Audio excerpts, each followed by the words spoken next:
Bênção de Deus, maravilha, irmão Robson. A paz do Senhor a todos os nossos irmãos, ouvintes que estão nos acompanhando aqui na rádio Getsemane. E é uma alegria muito grande estar com vocês aqui nesta manhã maravilhosa, meditando na palavra do Senhor.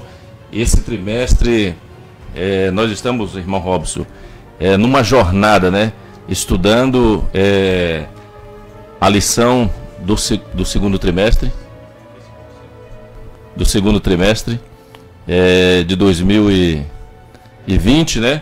E o tema do trimestre é o tema Tempo de Conquistas, Fé e Obediência no livro de Josué.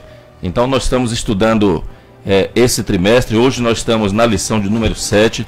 Então é uma lição que vem numa sequência, é uma jornada, é uma história que aqueles que não nos acompanharam desde a primeira lição, que estão nos acompanhando, às vezes está acompanhando agora ou pegou algum pedaço da lição, nós tivemos a primeira lição comentando o livro de Josué como o tempo de conquistas, o chamado de um líder, preparativo para a conquista, vencendo os obstáculos, confirmando o conserto, o encontro com Deus. Foi a última lição que nós tivemos no domingo passado. E hoje, depois de toda essa trajetória, o povo hebreu, o povo de Israel foi liberto do Egito, peregrinou ali sob a liderança de Moisés por 40 anos no deserto. Então Moisés morreu, foi sepultado ali por Deus, e agora uma nova liderança surge e uma nova etapa, uma nova fase na vida e na história de Israel começa a acontecer a partir daquele momento, né? Que ele chega ali ao momento de tomar posse da terra prometida, é o momento deles tomarem posse daquelas promessas que Deus tinha feito para Abraão há 700 anos atrás, antes, né? Daquele momento ali, era o momento deles tomarem posse, e agora vai surgir então ali alguns obstáculos, algumas situações que são os objetos de nossos estudos de hoje. Hoje, agora eles atravessaram o Rio Jordão, né? Estão agora já do outro lado, e aí eles vão encontrar agora vários inimigos, né? E nós vamos falar hoje sobre o primeiro inimigo de Israel após a travessia do Rio Jordão. E eu quero passar para você também, irmão Robson, fazer as suas considerações iniciais aí também. Mais uma vez saudando a todos aí com a paz do Senhor Jesus Cristo. É uma manhã de domingo que estamos aqui para adorar a Deus, servir a Ele com alegria e mandar um abraço a todos os jovens, a todos os ouvintes que estão nos assistindo e escutando pelas ondas sonoras dessa rádio e pelo canal do YouTube, do Facebook. Isso é muito bom, isso é gratificante. Por enquanto, ainda não estamos impossibilitados de estarmos reunidos no templo, né? Mas isso nada impede de estarmos levando a graciosa, a inerrante palavra do Senhor.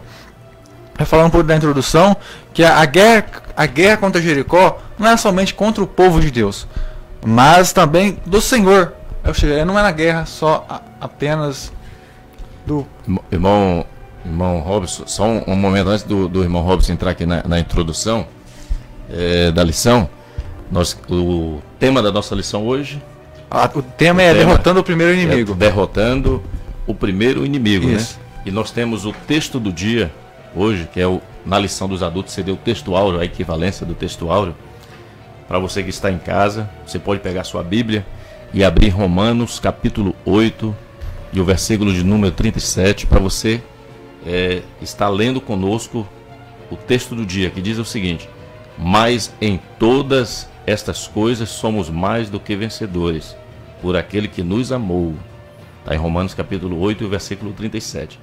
A síntese da lição, que seria a verdade prática, a equivalência da verdade prática na lição dos adultos, diz o seguinte: em algum momento de nossa trajetória, da nossa trajetória terrena, enfrentaremos alguns inimigos, mas em Jesus somos mais do que vencedores. Então esse foi o texto áureo da lição de hoje. E nós temos 3 objetivos, irmão Robson. O senhor pode falar para nós aí a respeito desses objetivos que nós queremos que os alunos que estão nos acompanhando aí pela rádio, pelo YouTube, pelo Facebook. Eu também estou transmitindo aqui na minha página no Facebook, se você quiser acessar depois, é Evangelista Gideone Brito. Você pode acessar também depois. Os objetivos da nossa lição de hoje, irmão Robson. Somos 3 objetivos. Primeiro, conhecer, mostrar e conscientizar. Conhecer o quê? Os primeiros inimigos do povo hebreu a serem derrotados na Terra Prometida. Eles precisavam saber quem eram os inimigos. Eles precisavam conhecer, ter noção do que se tratava. A gente precisa também conhecer nosso inimigo. Quem é nosso inimigo? É o diabo e o povo judeu também. E o outro objetivo é mostrar as estratégias utilizadas pelos hebreus para tomar Jericó. E o outro é conscientizar de que Deus se mostra forte com aqueles que nele confiam. Maravilha, irmão Robson. Irmão Robson, o senhor pode ler também aí o nosso texto bíblico de hoje, que se encontra no livro de Josué, no capítulo 6, versículo 1 até o versículo 11, que é o texto bíblico base para a nossa lição de hoje. Então você que está em casa, você pode estar pegando a sua Bíblia e abrindo-a no livro de Josué, no capítulo 6, o versículo 1 até o versículo 11, para nós estarmos fazendo leitura desse texto bíblico base para a nossa lição de hoje. O irmão Robson estará fazendo esta leitura. Ora, Jericó cerrou-se e estava cerrada por causa dos filhos de Israel. Nenhum saía nem entrava. Então disse o Senhor a Josué: Olha, tenho dado na tua mão a Jericó e ao seu rei e aos seus valentes e valorosos. Vós, pois, todos os homens de guerra, rodeareis a cidade, cercando a cidade uma vez. Assim fareis por 6 dias. E 7 sacerdotes levarão 7 buzinas de chifre de carneiro diante da arca. E no 7º dia rodeareis a cidade 7 vezes. E os sacerdotes tocarão as buzinas. E será que, tocando-se longamente a buzina de chifre de carneiro, e ouvindo voz o sonido da buzina, todo o povo gritará com grande grita, e o muro da cidade cairá abaixo, e o povo subirá nele, cada qual em frente de si. Então chamou Josué, filho de Num, os sacerdotes, e disse-lhes: Levai a arca do concerto. E 7 sacerdotes levem 7 buzinas de chifre de carneiro diante da arca do Senhor. E disse ao povo: Passai e rodeai a cidade. A quem estiver armado, passe adiante da arca do Senhor. E assim foi, como Josué dissera ao povo, que os 7 sacerdotes, levando as 7 buzinas de chifre de carneiro diante do Senhor, passaram e tocaram as buzinas, e a arca do concerto do Senhor os seguia.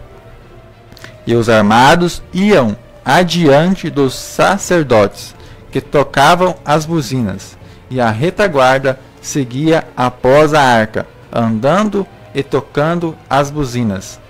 Porém, ao povo Josué tinha dado ordem, dizendo: Não gritais, nem fareis ouvir a vossa voz, nem sairá palavra alguma da vossa boca, até o dia em que eu vos diga: gritai, então gritareis. E fez a arca do Senhor rodear a cidade, rodeando-a uma vez, e vieram ao arraial, e passaram a noite no arraial. Maravilha, palavra maravilhosa. Vamos fazer uma oração para nós podermos agradecer a Deus por essa leitura bíblica, por esse dia maravilhoso, né? Querido Deus e Pai que está nos céus, no nome de Jesus Cristo, queremos te agradecer por essa rica oportunidade que o Senhor nos concede de estarmos aqui mais uma vez, através da rádio Getsemane, Senhor, transmitindo a tua palavra, essa lição maravilhosa a todos os ouvintes. Que essa palavra, essa lição seja para o elevo e edificação espiritual da tua igreja, e para, Senhor Deus, fortalecimento da fé daqueles que nos acompanham, em nome de Jesus Cristo, teu Filho amado. Amém. Irmão Robson, antes de nós começarmos, eu quero mandar aqui uma saudação especial para a nossa professora, mestre, irmã Cleide Honora, e também para o nosso professor e mestre, o irmão Mike, né? que eles não puderam estar hoje aqui, né, por motivo de força maior. Então estamos justificando aqui a ausência deles. Mandar uma saudação também para o pastor Manuel, que é o nosso pastor presidente da Assembleia de Deus aqui em Rolim de Moura, o nosso pastor vice-presidente, pastor Nivan, que também estão nos acompanhando, e uma saudação a todos os jovens da Umaderme aqui em Rolim de Moura, e para todos os jovens ali também do conjunto Vozes Angelicais. Então Deus abençoe a sua vida grandemente. Como nós havíamos falado, irmão Robson, a respeito da trajetória ali do povo de Israel, né? Moisés liderou a libertação do povo ali do Egito, atravessou o Mar Vermelho, passou ali diversas consequências, 40 anos peregrinando ali pelo deserto, e agora chega o momento ali diante do Rio Jordão. Moisés morre e uma nova liderança surge, colocada ali por Deus, e novos desafios então agora estão surgindo, né? Eles então agora vão ter que entrar, tomar posse mesmo da terra prometida, mas não foi simplesmente entrar na terra prometida e está tudo certo, está tudo garantido, né? Após eles assumirem uma nova liderança, agora eles têm o primeiro obstáculo que nós vimos lá, que foi o Rio Jordão, né? E eles tiveram que atravessar o Rio Jordão. E aí agora o povo hebreu, agora já atravessaram o Rio Jordão, já estão na terra prometida, aquela que foi prometida para Abraão 700 anos antes, nós estávamos falando. E num primeiro momento a gente pode pensar o seguinte: tá tudo, acabou agora, eles já estão lá, tá tudo tranquilo, não tem mais problema nenhum. Mas a lição de hoje vai fazer uma introdução às guerras que serão travadas agora por Israel, e vamos falar hoje a respeito dos primeiros inimigos enfrentados por Israel ali já na terra prometida. E um dos primeiros inimigos, ou seja, que o comentador coloca aqui na lição, é sobre o povo chamado de amorreus, né? E é importante nós falarmos aqui um pouquinho, antes de nós entrarmos nos tópicos da lição, sobre quem eram esses povos amorreus, né? Porque a Bíblia fala de amorreus, heveus, jebuseus, heteus, cananeus, né? Os cananeus. E quem eram esses povos, né? Então é importante assim para nós podermos compreender quem eram esses povos, quais eram as práticas que eles faziam, por que não se fizeram ali um acordo político, né? Igual você tem hoje. Hoje nós temos aí a organização das Nações Unidas, né? Que tem um conflito entre as nações, e ali eles tentam fazer um acordo político, né? Para se adequar ali a determinados conflitos. E aí aqui a gente começa a olhar assim, mas por que não houve um acordo, né, político ali entre essa nação? E aí a gente volta um pouquinho atrás, mais na frente nós vamos já estar falando aqui a respeito dos amorreus. Então a gente volta um pouquinho atrás, em Gênesis capítulo 15 e o versículo 16. Deus, quando está conversando ali com Abraão, ele está falando de Abraão, para Abraão, como é que vai ser a descendência dele. Ele fala: olha, na 4ª geração tornarão para cá, porque não se encheu ainda a medida da iniquidade dos amorreus. Então 700 anos ainda atrás, Deus já estava falando desse povo amorreus que já existia, né? Deuteronômio capítulo 9, versículo 5, também da mesma maneira vai estar falando a respeito desse povo, dessa nação que Israel vai ter que enfrentar. E Deuteronômio fala o seguinte: ó, não é por causa da tua justiça. Moisés falando para Josué, falando para o povo, falando: ó, não é por causa da tua justiça, nem pela retitude do teu coração que entras a possuir a sua terra. Moisés falando ali, orientado por Deus, falando para Israel: olha, não é por causa de vocês, não é pela plenitude de vocês, não é por causa disso, mas pela maldade destas nações, né, que o Senhor teu Deus as lança diante de ti, e para confirmar a palavra que o Senhor Deus jurou a teus pais, Abraão, Isaque e Jacó. Então aqui nós já temos um primeiro princípio, um primeiro motivo, que Deus está ali expulsando aquelas nações ali por causa da iniquidade delas. Mas nós vamos mais aqui um pouquinho, irmão Robson. Amorreus, o significado dessa palavra amorreus, ela vem de uma palavra hebraica, de uma palavra comum ao povo hebreu naqueles tempos, e ela tinha o significado de oriental, ou seja, o povo do Oriente, né? Vamos dizer assim, né? Então esse povo amorreu, ele foi um povo que introduziu naquela região de Canaã ali o culto a Baal Hadad, né? Na região de Canaã, substituindo então a adoração a Deus, ao verdadeiro Deus. E isso há muitos anos atrás. Ou seja, quando Deus falou com Abraão, foi 700 anos antes, mas esse povo já existia. Então, 1000 e poucos anos, 1500 anos, 2000 anos antes do povo tomar posse da terra prometida, então o povo dos amorreus introduziu uma forma diferente de culto naquela região e começou a contaminar de forma idolatricamente, vamos dizer assim, as demais nações, os demais povos, influenciando, né? E o que acontece? Esses cultos que eles introduziram ali naquela região, diante do povo, eles eram de diversas formas. E o que nós podemos destacar, que os povos amorreus, os heteus, os heveus, tudo influenciado por eles, porque quando se fala amorreus, hoje seria sinônimo de cananeus também, a mesma coisa, né? Então a Bíblia, quando ela fala de amorreus, ela está falando também dos cananeus, porque influenciou de forma geral ali. Então o que se destaca na forma de culto deles é que esse povo amorreu, eles faziam rituais, né, macabros, né, naquele tempo, e que despertou a ira de Deus. Mas nós vamos ver aqui à frente ainda porque que Deus não destruiu imediatamente, né? Então os rituais deles eram de sacrificar vidas humanas, dentre elas filhos e filhas. Eles faziam passar os seus filhos e as suas filhas, elas eram queimadas vivas, elas eram passadas pelo fogo em forma de sacrifício a um deus que eles adoravam lá, o deus Moloque, né? Então, vários outros deuses. Dentre um desses deuses era o deus Moloque, né? E aí nós podemos encontrar referências bíblicas a respeito disso. Em 2 Reis, capítulo 23, versículo 10.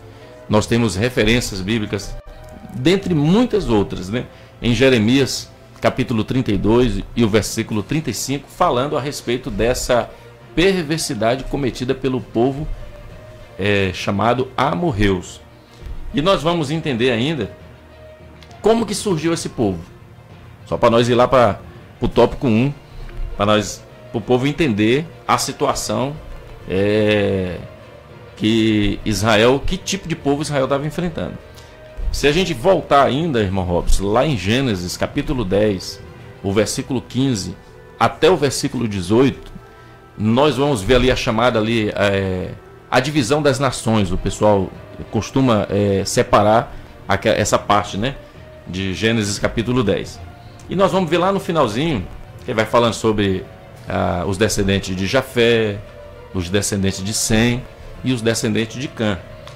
Aí o versículo 15 vai dizer o seguinte, ó: Canaã, na verdade, que é filho de Cã, Canaã, neto de Noé, gerou a Sidom, seu primogênito, e a Et, e aos Jebuseus, e aos amorreus, e aos gigarreus, aos heveus, aos arqueus, e assim vai sucessivamente.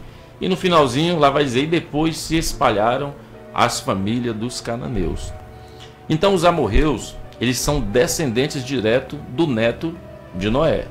Então eles são descendentes direto do neto de Noé, e eles habitaram naquela região ali, conhecidas hoje como Canaã, porque é da descendência de Canaã, neto de Moisés, e conhecido como cananeus, né? E aí nós vamos voltar de novo ao capítulo 15 de Gênesis. Por que Deus estava ali expulsando aquele povo, né? Aí Deus conversa com Abraão e vai dizer: olha, Abraão, saibas de certo que peregrina será a tua semente em terra que não é sua, e servi-los-á e afligi-los-ão 400 anos. Mas também eu julgarei a gente a qual servirão, e depois sairão com grande fazenda, e tu irás a teus pais em paz, em boa velhice, serás sepultado, e a quarta geração tornará para cá, porque a medida da injustiça. Olha só aqui porque que Deus estava expulsando ali aquela nação, porque que estava havendo guerra, porque Deus permitiu aquilo acontecer. Aí Deus fala aqui 700 anos, aqui é Deus falando 700 anos antes para Abraão, aproximadamente 700 anos. Abraão ainda não tinha nascido ali, nem Isaac ainda. Né? Abraão ainda não tinha recebido a promessa, posse da promessa, que Deus falou, ó, de ti serão multidões de nações. Né? Aí ele fala, e a quarta geração tornará para cá, porque a medida da injustiça dos amorreus não está ainda cheia. Ou seja, nós falamos ali no início que os cananeus, os amorreus, eles introduziram uma forma de culto diferente naquela região, influenciou todas as nações, substituiu o culto verdadeiro a Deus por um culto, digamos, perverso.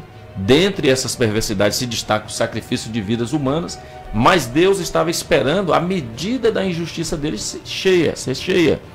Porque nós falamos em outras lições que Deus, ele é o Deus da segunda oportunidade. Deus, ele dá oportunidade para as pessoas, para situações acontecem nas vidas, para pessoas vir a refletir, reconhecer e assim ter a oportunidade de arrependimento. Então, olha só, 700 anos antes Deus havia falado, os amorreus já estavam praticando esses atos há muito tempo, então foram, vamos dizer assim, centenas de anos, foram séculos, podemos dizer até milhares de anos que Deus concedeu. Se nós formos olhar aí 2000 anos, né, já dá um plural aí, né, nós podemos ver assim que foram muitos anos que Deus concedeu para que aquela nação, aquele povo, aquela cultura viesse a se arrepender, né? Então, essa seria uma forma introdutória para nós podermos compreender um pouquinho, né? Porque às vezes a gente olha assim, poxa vida, mas Israel chegou lá e destruiu, matou aquele povo, foi uma guerra, né? Por que isso aconteceu? Então, ali fez parte de um julgamento divino, um julgamento de Deus, porque aquela nação era uma nação que estava cometendo muitas perversidades. Deus deu chance, deu muitas oportunidades, né? E aí, para concluir a nossa introdução, irmão Robson, para o inimigo ser derrotado, precisamos utilizar armas espirituais. Nós vamos ver ao longo aqui, quando Josué chega a Jericó, e o comentador fala aqui, ó, para o inimigo ser derrotado, nós precisamos utilizar armas espirituais poderosas em Deus e uma estratégia orientada pelo Pai, ou seja, por Deus. Então, esses são o norte da lição de hoje que nós vamos estar comentando, e nós vamos estar já passando aqui para o primeiro tópico, que é a primeira batalha dos hebreus na Terra Prometida, e eu gostaria que o senhor viesse fazer os comentários a respeito desse tópico e depois dessa introdução e conhecendo um pouco mais do povo amorreu. A gente vai falar, Jericó era uma cidade forte. Segundo a Bíblia de Estudo Pentecostal, a cidade-estado de Jericó tinha uma área de cerca de 32 km. Uma cidade grande. 32 km. Então, assim, era uma cidade pequena. Para a época que estava se iniciando a civilização, não tinha o hábito de ter cidades grandes como hoje. Porque a população era majoritariamente rural. Tinha atividade rural como atividade essencial de sobrevivência. Então a cidade não tinha essa pujança como tem hoje, essas grandes metrópoles. Inclusive, a gente pode observar São Paulo, Tóquio, essas grandes concentram milhões de pessoas. Os centros, as cidades eram cidades muradas. Né? Muradas. Assim, vamos supor, a sede do município lá Isso. Era murada, e aí os camponeses que viviam ali próximo ali abastecia aquela cidade de forma para poder guarnecer, vamos supor, sua produção. As muralhas eram de proteção, né? Sim. E essa muralha, no caso aqui que chama a atenção, eram 32 quilômetros de muralhas, né? A gente percebe que dá a entender que é isso. Era muito grande, né? E seus muros tinham cerca de 9 metros de altura e 6 de espessura. Segundo a história, era considerado invencível, pois acreditava-se que contava com a proteção dos deuses cananeus. Aí, aqui, irmão Robson, até marquei aqui também. Olha só, 9 metros de altura equivalente aí a um prédio de 3, 4 andares, né? Mais ou menos, aproximadamente de 3 a 4 andares. É muito alto, muito alto. 6 metros de espessura é um absurdo de colossal, é coisa extraordinária, né? Além dessa fortaleza, assim, da construção gigantesca que era esse muro, ainda nós voltamos ali, a crença nos seus deuses, né? Sim. Então eles faziam rituais de proteção ali, Eles falavam que aquela muralha era invencível. E realmente, aos olhos humanos, ela era invencível. Jericó permaneceu durante séculos, né? Era uma muralha verdadeiramente intransponível. Intransponível, né? Então, aos olhos do homem, era impossível qualquer tipo de invasão a Jericó. Porque 9 metros de altura, 6 metros de largura, então não tinha como mesmo transpor. Até porque na Idade do Bronze, né, quando se tratou da destruição de Jericó, a gente pode observar, não tinha armas militares como temos hoje, canhão, míssil, lá é mais arco, flecha, espada, ou seja, não tinha uma ferramenta para implodir Jericó, não tinha dinamite. Hoje já seria praticamente assim. Nos dias de hoje, a muralha não tem finalidade hoje, né? Muralha hoje não tem, porque nós temos as guerras aéreas hoje, né? Sim. Então, hoje mas naquele tempo, era uma para a tecnologia daquele tempo era um grande impossível, escudo. Né? Era impossível. Impossível. Quando Moisés subiu ao Monte Nebo, localizada na Transjordânia, de frente a Jericó, o qual ficava no centro da terra prometida, ele teve uma visão ampla de todo o território da Cisjordânia, que deveria ser ocupado pelos hebreus. Era preciso muito esforço e muitas lutas para conquistar a terra prometida, mas Deus estava com seu povo e eles não teriam que pelejar sozinhos. Aqui está a promessa de Deus, reforçando que Deus estaria com eles. A batalha não seria deles, seria do Senhor. Eles seriam apenas instrumentos que estariam lutando pela terra, fazendo cumprir a promessa do Senhor. A fortaleza de Jericó e seus guerreiros assombraram os 10 espias enviados por Moisés a inspecionar a terra, 38 anos antes. Os espias atemorizaram os hebreus, dizendo, dentre outras coisas, que os israelitas eram muito poderosos e as cidades fortes a cidade forte e muito grandes. Aqui vemos os 10 espias amedrontados com medo, e só entrou os 2 que permaneceram fiéis, que é Josué e Caleb. Então, e aí demonstrando assim que quando os espias foram lá, os 12 espias, né, que eles foram, então todos eles comprovaram que realmente o povo era um povo. Porque quando a gente fala assim, amorreus, a gente pensa que era uma tribuzinha qualquer, uma tribo sem força, né? Mas os povos amorreus, né, que engloba todos ali, os heteus, heveus, os jebuseus e de uma forma geral os cananeus, eles eram uns povos extremamente desenvolvidos. Eles tinham desenvolvimento na técnica militar, eles tinham desenvolvimento na técnica de navegação, né? Eles tinham desenvolvimento na técnica de produção de arma, na técnica de produção agrícola, de criação de gado. Então eles eram uma nação ali extremamente desenvolvidas. E inclusive esses amorreus foram base para as civilizações assírias, para a Babilônia, né? Os medos, os persas. Então eles foram um dos troncos dessas nações também. Então eram povos extremamente desenvolvidos. E fisicamente também eles eram de grande porte, né? A técnica deles no desenvolvimento agrícola era também tão grande, porque os cachos de uva foi preciso 2 homens, 3 homens, né? 2 homens carregar. Então assim, eles tinham técnicas avançadas de produção agrícola. Então nós não estamos falando aqui de uma tribuzinha qualquer. Nós estamos falando de um povo extremamente desenvolvido em todas as áreas, né? E aí esses homens voltaram de lá, e todos eles falaram, realmente o povo é desenvolvido, é um povo valente, mas 10 deles ficaram com medo. E 2 deles falaram assim, não, realmente, eles são tudo isso, mas nós vamos vencer esta luta, esta guerra, porque Deus prometeu para nós. E nós vamos vencer, que foi Josué e Caleb. Então nós estamos falando aqui que o primeiro inimigo de Israel ali não era um inimigo qualquer. Eram pessoas ali extremamente desenvolvidas, né? Habilidosos, né? Eram pessoas habilidosas. Vamos prosseguir, né? O rei de Jericó não estava brincando. Podemos ver no episódio dos espias enviados por Josué a Jericó que o desejo do rei de Jericó era destruir os espias hebreus. No texto de Josué, os que estavam procurando os espias são chamados de perseguidores, no hebraico Hadaf. o que pode ser traduzido como aquele que busca ardentemente.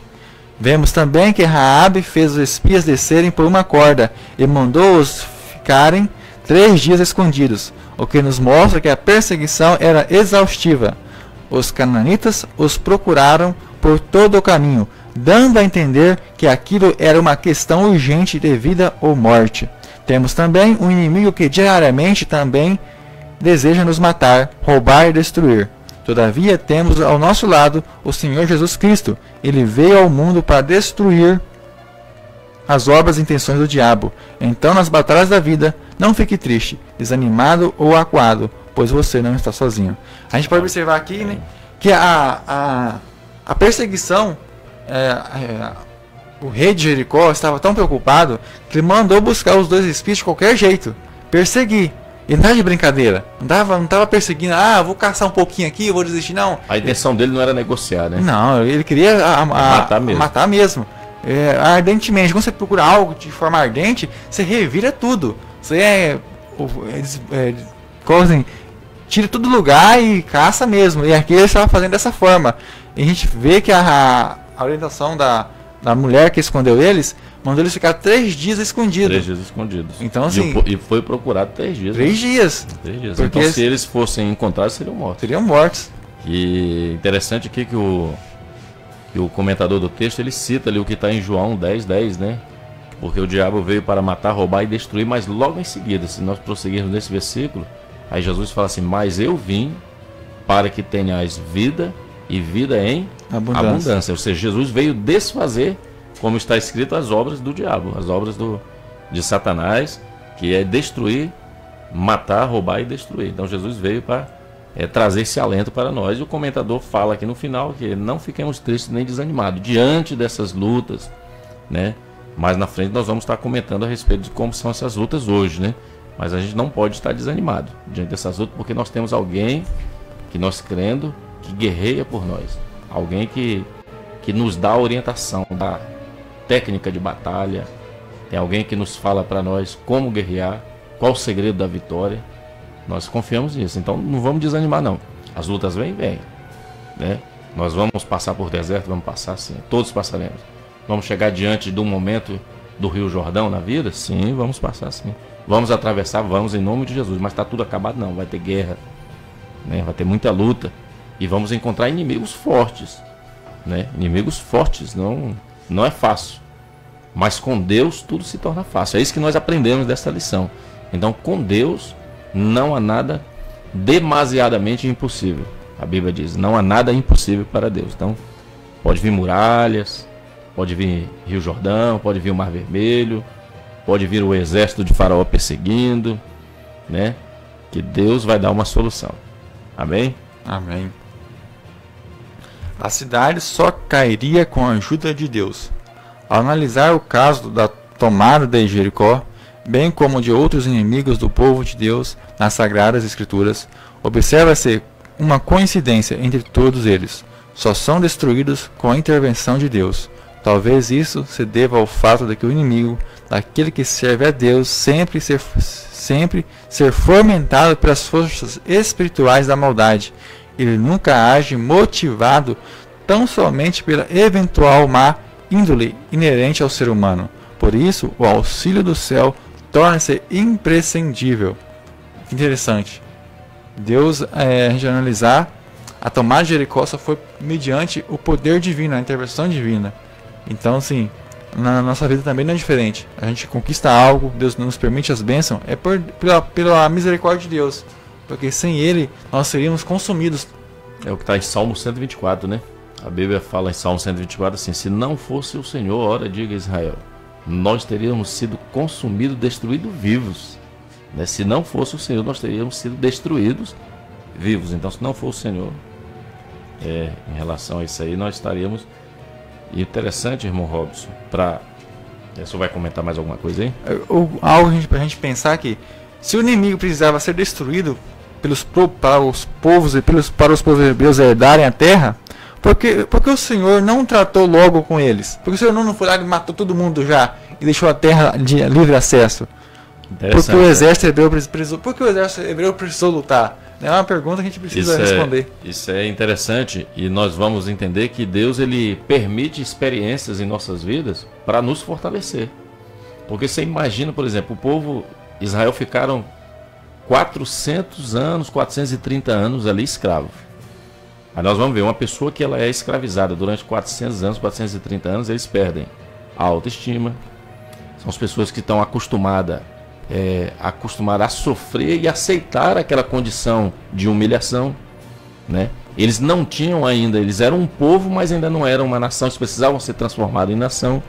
Os laços deles afetivos, vamos dizer assim, culturalmente, precisava ser formado, ser forjado, né? E como fazer isso? Num povo que está humilhado, destruído, acostumado com as migalhas jogadas pelos egípcios, né? Porque eles se alimentavam daquilo que era dado para eles, né? Eles eram obrigados, eles foram humilhados muitos anos. Então a autoestima daquele povo estava lá embaixo. Então Deus precisava, a primeira coisa, restaurar essa autoestima dessa pessoa. Eles precisavam restaurar. Precisava mostrar para eles assim, a força que eles tinham, a capacidade que eles tinham. E como fazer isso, né? E Deus começou então a trabalhar isso nele, no povo. Ou seja, havia um caminho mais fácil.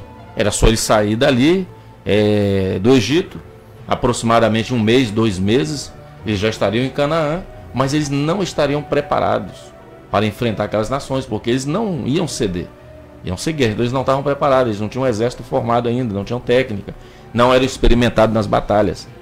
Então Deus permitiu que eles fossem forjados através das lutas, através das batalhas, das dificuldades. Foi estabelecido agora sim, agora eles foram formados uma nação, eles tinham algo em comum na vida deles, que era a Páscoa. Eles tinham algo em comum na vida deles, que era o concerto deles com Deus lá no Monte Sinai. Eles tinham algo em comum na vida deles, que era uma liderança forte, que não tinha antes. Agora eles tinham Moisés, uma liderança forte. Então tudo isso aí foi forjado por Deus ao longo desses tempos. Eles tinham uma obstinação muito grande, até essa obstinação Deus teve que trabalhar. Aquela geração anterior não entraram por causa da sua obstinação. Então Deus teve que trabalhar na próxima geração, que foi essa que entrou, o conceito de obediência, o conceito de confiança, o conceito de fé, de esperança, de liderança, paciência. Então tudo isso aí foi feito. Deus poderia simplesmente chegar lá, não, eu vou destruir essas nações aqui, eu vou entregar tudo aí de bandeja para eles, tranquilo. Deus poderia fazer isso, mas só que o povo não aprenderia. Então Deus tinha que ensinar, assim como o pai ensina um filho. Então foi por esse motivo que Deus permitiu, né, que Israel fosse forjado ali no deserto e permitiu essas lutas, essas guerras, mas primeiramente para fortalecer a nação de Israel. O interessante aqui, irmão Robson, misericórdia, o tempo já está passando, nós vamos ter que correr um pouquinho nos outros tópicos. Mas é importante esse tópico aqui, nós comentarmos ainda, que o comentador ele fala o seguinte, que embora a gente observa que não é apenas a má índole da pessoa que está envolvida ali, mas tem um negócio espiritual ali por trás daquilo ali, uma força da maldade por trás daquilo ali envolvido. E aí nós nos remetemos a Efésios capítulo 6, o versículo 10, quando Paulo fala o seguinte, olha, que Paulo falava de muita guerra, de batalha, e aí para o povo não confundir que guerra era aquela, Paulo falou assim, a nossa guerra hoje, ela não é nem contra a carne e nem contra sangue, mas contra os principados, contra as potestades e as hostes celestiais da maldade, que elas operam nesse meio. Embora nossa luta é essa, mas o diabo ele utiliza dessas coisas espirituais, né, para aquelas pessoas já têm também má índoles, né, que não conhecem o evangelho, para nos atingir aqui na carne, né? Mas aí nós, como nascido em Cristo, né, nascido de novo, nós entendemos que nós devemos lutar espiritualmente, né? Lutar espiritualmente. Não é contra carne nem sangue. Nós temos esses exemplos do passado, né, de guerras que foram fisicamente mesmo hoje, mas hoje as nossas guerras não são travadas desta maneira. Nós não podemos pegar em espada, sair matando ninguém aí, né? Nós não devemos pegar, sair tomando nada de ninguém, né? A nossa luta, ela é luta espiritual, é jejum, oração, Bíblia, adoração a Deus, fé e esperança. Já vamos prosseguir, porque o tempo caminha. A estratégia de Deus para a batalha de Jericó: corte dos suprimentos do inimigo e manutenção do ânimo da tropa. A primeira coisa que Israel fez foi enfraquecer Jericó, pois nada ou ninguém podia entrar ou sair de lá. Assim, os suprimentos de Jericó escassearam para derrotar o mal. Esse sempre é o primeiro passo: cortar a fonte que fortalece. Afinal, tudo que é alimentado cresce. O fato seguinte tem a ver com a fé dos guerreiros. Deus conhece a estrutura dos seus servos, sabe que somos pó. Por isso, o Altíssimo sempre estimula seus servos e faz-lhe promessas ao longo de toda a história do povo hebreu. O Eterno tinha-lhes prometido sucesso na empreitada da conquista da terra de Canaã. No início do livro Josué 1, o Senhor reiterou o apoio a Josué e seu exército. Todavia, ao que parece, a fé dos guerreiros precisava ser avivada. Então, como tinha feito noutras ocasiões, Deus disse que entregou os inimigos em suas mãos.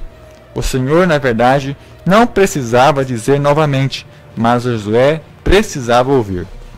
Maravilha. Irmão Robson, nós vimos ali no primeiro tópico a definição de como era o inimigo dos hebreus, né? E agora nós estamos vendo aqui as estratégias. E a primeira estratégia aqui qual que é? Enfraquecer o inimigo. É derrotar o mal. Para derrotar o mal, nós temos que cortar a fonte que fortalece esse mal, né? Enfraquecer o inimigo, exatamente, né? Então o que o inimigo, a estratégia que Deus passou ali para Josué e para Israel fazer? Cercou a cidade de Jericó e agora nós vamos cortar a fonte que alimenta ele. Nós vamos enfraquecer o inimigo, né? E aí nós temos uma primeira meditação para nós a respeito disso aqui agora, né?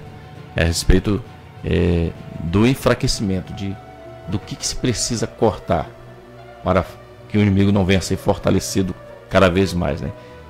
Qual a fonte que fortalece o seu inimigo, o nosso inimigo, né? Nós falamos que a nossa luta hoje ela é uma luta espiritual, ela é uma batalha interna, vamos dizer assim, conosco mesmo, né?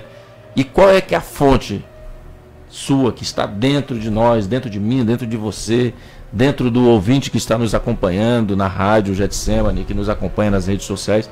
Qual é a fonte que fortalece o seu inimigo que você precisa cortar, né? Aí nós vamos lá para Colossenses, capítulo 3, o versículo 5 e o versículo 9. O irmão pode abrir a Bíblia aí para ler, irmão? Robson, Colossenses, capítulo 3, o versículo 5 e o versículo 9. E aí nos próximos tópicos nós vamos correr um pouquinho mais, mas é muito importante nós fazermos leitura dessa passagem bíblica, né, para nós entendermos. Colossenses, capítulo 3, e o versículo 5 e o versículo 9. Eu achei que não é mim também, mas... maravilha. 5 ao 9? Isso, lê aí para nós, irmão Robson. Mortificai-vos, mortificai, pois, os vossos membros que estão sobre a terra, a prostituição, a impureza, o apetite desordenado, a vil concupiscência e a avareza, que é a idolatria, pelas quais coisas vem a ira de Deus sobre os filhos da desobediência, nas quais também, em outro tempo, andastes quando viveis nelas. Mas agora despojai-vos também de tudo, da ira, da cólera, da malícia, da maledicência, das palavras torpes da vossa boca. Não mintais uns aos outros, pois que já vos despistes do velho homem com os seus feitos, e vos vestistes do novo, que se renova para o conhecimento segundo a imagem daquele que o criou. Então nós podemos entender que ali Israel, naquele momento ali, precisou usar uma técnica ali, uma estratégia de enfraquecimento do inimigo. Da mesma maneira, nós temos o nosso inimigo hoje, né? Nós temos as ações do diabo, que a Bíblia chama de setas, dardos, que o inimigo lança sobre nós, e tudo isso vai influenciar nos desejos e sentimentos carnais, né? E aí, ou seja, e aquilo que é alimentado vai crescer, que o comentador fala, afinal, tudo que é alimentado cresce. Então o que precisamos cortar, de impedir para que o inimigo venha a ser alimentado em nossas vidas? É uma reflexão para nós nos dias de hoje. Então a primeira técnica lá que eles usaram foi o que? Cortar mantimento, o suprimento dos inimigos. E a segunda agora, irmão Robson? A segunda foi o que Deus usou? Foi fortalecer a tropa, a fé dos guerreiros, a tropa. Foi fortalecer a fé dos guerreiros. Então cortar a força do inimigo, né? E agora precisava fortalecer a fé dos guerreiros. Nós havíamos comentado que eles estavam por 400 anos, 430 anos ali, baixa autoestima, né? Então Deus foi só renovando as promessas ali para fortalecer a fé. Então foi uma outra etapa ali, importantíssima, que é a fé. Então é um outro ponto. Então enfraquecer, cortar os laços de alimentação do inimigo, e o outro é a fé. Nossa, pode prosseguir, irmão Robson. Homens armados à frente dos sacerdotes. A estratégia que Josué utilizou foi simples. Os homens armados sairiam marchando à frente após seguirem 7 sacerdotes, com buzinas feitas de chifre de carneiro, e logo em seguida a Arca da Aliança, conduzida não pelos coatitas, o que era a regra, mas por sacerdotes. Por fim, a retaguarda, eles rodearam a cidade por 6 dias, uma vez por dia. No 7º dia, porém, contornaram 7 vezes. Há momentos inexplicáveis na caminhada do povo de Deus. Aquelas cenas deixaram apreensivos, certamente, os habitantes de Jericó, mas nunca se saberá ao certo por qual razão o Senhor assim o determinou. Bom, pode ir lá para o subtópico 3, irmão Robson. À espera de um milagre. Josué estabeleceu a estratégia bélica da semana, no que foi perfeitamente atendido por todos os envolvidos. 6 dias de espera pode parecer pouco para nós, mas para o povo hebreu que havia passado 440 anos no deserto, aqueles 6 dias pode ser visto como uma eternidade. Deus estava ensinando ao seu povo a controlar a ansiedade e a ter um coração paciente e confiante. Deus quis ver até onde os hebreus permaneceriam fiéis e atentos ao comando que vinha do céu. Pela voz de Josué, eles experimentariam um alto nível de bênção se pudesse demonstrar um alto grau de fidelidade. Características não presentes na geração anterior que morreu no deserto. Então a outra estratégia foi o quê? Foi o controle da ansiedade. Agora você imagina, né? Nós comentando rapidamente aqui, o povo já estava 40 anos ali peregrinando pelo deserto, ele cresceu no deserto, 40 anos, aquela geração ali, e agora ele chega a hora lá, é agora. Aí Deus fala assim, espera aí, rapaz, um pouquinho agora. Tá ali, tá bem, eu tô vendo aqui a cidade de Jericó, a primeira cidade ali depois que eles iam conquistar, eu tô vendo ali, eu vou para lá agora. Aí Deus fala assim, não, espera, calma. Tá ali, tá visível para você, tá praticamente na tua mão, mas espera mais um pouquinho. E agora o povo tiver que esperar 7 dias. Ali, você imagina a ansiedade daquele povo. Então Deus trabalhou essa questão da ansiedade também. Então é uma outra estratégia, controlar a ansiedade. Às vezes você está próximo ali de conseguir alguma coisa ali, mas Deus espera um pouquinho, né? Espera um pouquinho. Então essa seria uma outra estratégia. Agora vamos lá para o tópico 3, porque o nosso tempo já tem ali uns 4 minutos. Vamos acelerar aí. Momento de fé. Josué tinha dado uma ordem ao povo dizendo: não gritareis, nem fareis ouvir a vossa voz, nem sairá palavra alguma da vossa boca, até o dia que eu vos diga em que gritai. Deus lhe dá ordem, né, dizendo qual momento para gritar. O povo precisava esperar uma ordem do comando do líder, e na hora certa todos gritariam em uma só voz. Os hebreus precisaram esperar por 6 dias e tomar algumas decisões do ponto de vista militar, pouco producentes sob um sol causticante. Mas Deus, em sua longanimidade, oferecia oportunidade para que os idólatras de Jericó se arrependessem. Jericó teve a sua última chance e perdeu. É aquilo que nós estamos falando. Deus, ele é o Deus da segunda oportunidade. Então, os cananeus, os heveus, os amorreus, eles tiveram centenas de anos para se arrepender.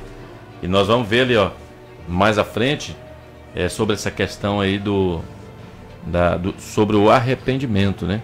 Sobre a questão do arrependimento, que Deus mandou a sentença, mas Deus não resiste a um coração contrito. Deus não resiste. Nós podemos ver lá que quando Deus mandou Jonas levar a mensagem para Nínive, foi mensagem de destruição. Deus não mandou mensagem de salvação, foi de destruição. Só que o que aconteceu? Nínive se arrependeu. E era uma cidade murada também, né? Todas as cidades eram muradas. Se arrependeu, fizeram jejum e Deus não destruiu aquela geração. Se arrependeu. E nós temos um exemplo lá dentro ainda de Raabe. Vai comentar mais à frente ali, mas nós não vamos poder chegar a esse tópico lá. Mas Raabe, ela era amorreu também. Mas prostituta ainda. Prostituta ainda. E ela compreendeu ali o poder de Deus, as coisas de Deus, e se arrependeu e fez um pacto ali com Deus através dos dois espias. Se arrependeu e Deus poupou a vida delas e da sua família, né? E é interessante a questão da muralha. Nós íamos lá para Coríntios, capítulo 1 aos Coríntios, capítulo 1, versículo 27, que nós falávamos que aos olhos humanos era impossível derrubar. Agora você imagina aquele horror de gente.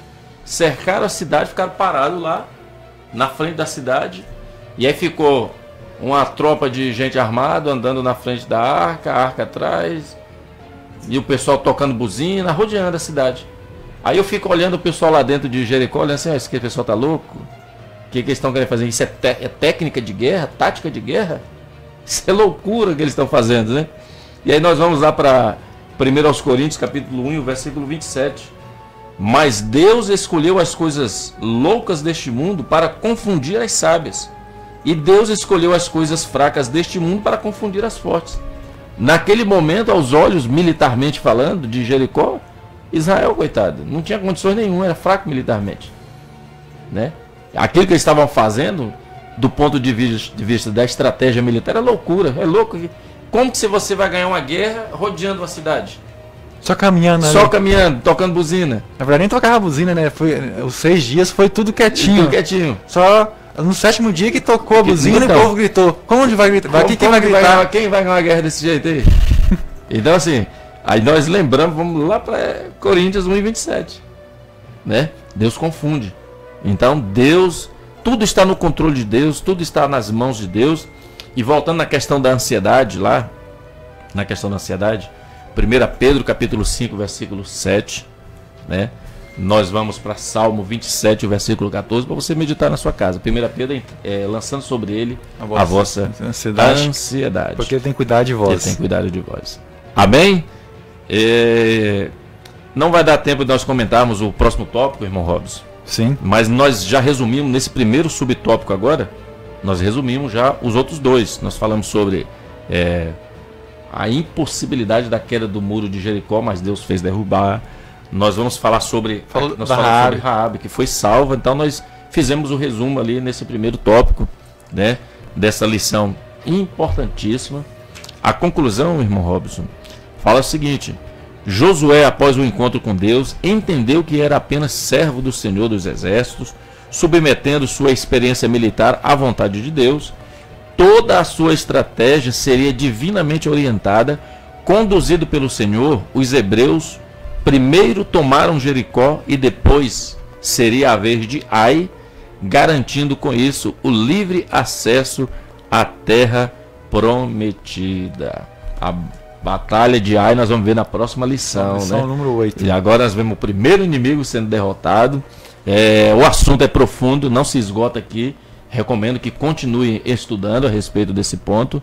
E eu quero agradecer a Deus por essa rica oportunidade, agradecer a Rádio Getsemane, que nos concede essa oportunidade, agradecer a Deus pela vida de cada um dos jovens que nos acompanham, agradecer a Deus pela vida da irmã Cleudionora, do irmão Mike, que não puderam estar aqui hoje, pela vida do pastor Manuel, nosso pastor presidente, o pastor Nivan, que estão empenhados, mesmo nesse período de não estar tendo culto, aliás, está tendo culto agora novamente, mas de forma restrita, ele tem empenhado assim de não deixar o povo de Deus sem o alimento espiritual, né? Então está usando todos os instrumentos possíveis ao alcance da igreja nesse momento. Então eu quero agradecer a Deus pela vida desse servo do Senhor, que não tem medido esforços para que a mensagem do Senhor, o alimento da palavra de Deus, não deixe de ser entregue ao povo do Senhor. Que Deus abençoe a sua vida e até o próximo domingo, irmão Robson, com seus agradecimentos. Agradecer o David, ao nosso amigo Geisiel, que está aqui nos auxiliando,